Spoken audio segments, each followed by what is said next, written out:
Pulsar বাইকের ট্যাঙ্কির ভিতরে জং পড়ার প্রথম কারণ হচ্ছে এই ট্যাঙ্কির মুখের পাশে হচ্ছে একটা ছিদ্র থাকে।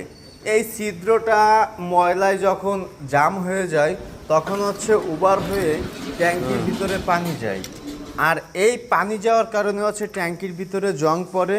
বর্তমান অনেক পালসার আছে এই সমস্যায় ভুগছেন।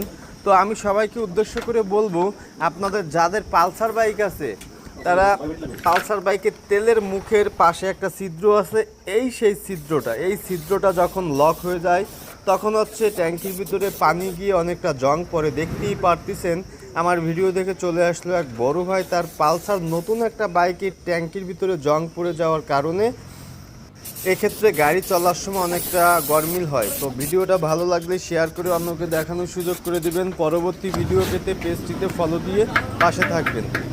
অসংখ্য ধন্যবাদ।